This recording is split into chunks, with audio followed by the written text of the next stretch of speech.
Hello everybody, my name is Philip Bailey, and today I will be discussing the topic of time travel as seen in movies and TV.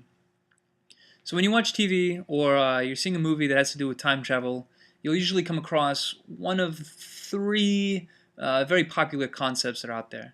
The first of these is that history is flexible. Um, Now what this means is that the hero can go back in time, and anything he does in the past will have a significant change to the future. Now, this is a great catalyst for movies and TV shows, and one of the more popular ones is actually Back to the Future. In this particular movie, the hero goes back in time and he changes things in such a way that he feels will benefit him in the future. Unfortunately for him, this particular time travel method causes something called the paradox.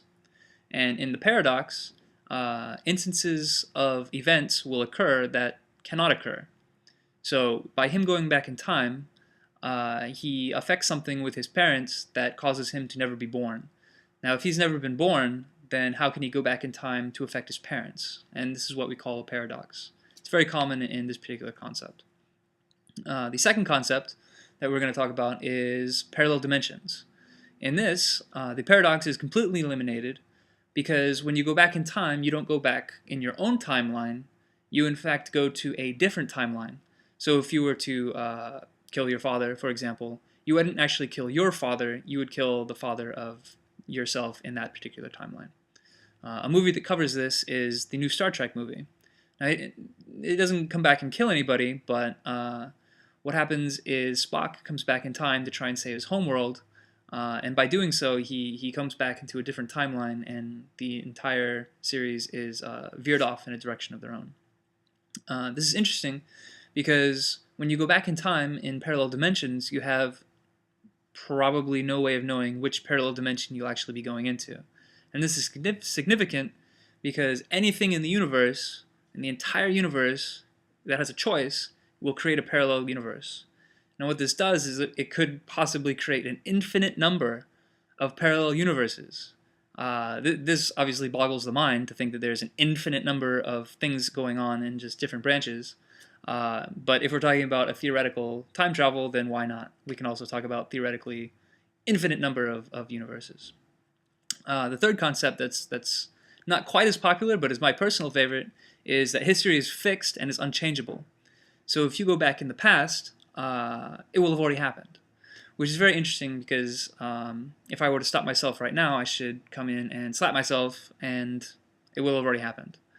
A movie that is very good, that I would highly recommend, that covers this particular time travel aspect, is a movie called Time Crimes.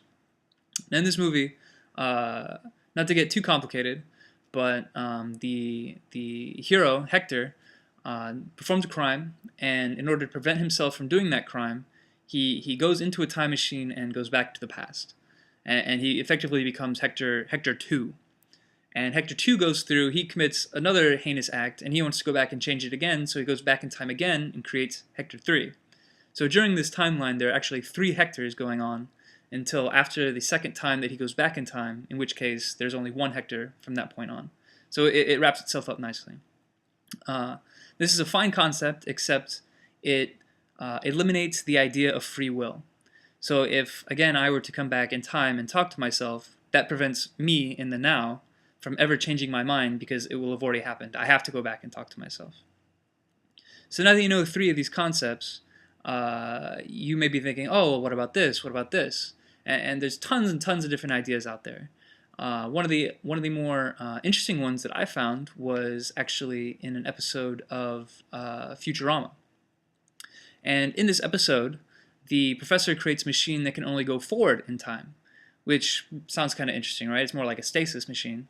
But he goes so far forward in time that time actually resets, and he goes back in time by going forward. So that's a very interesting idea.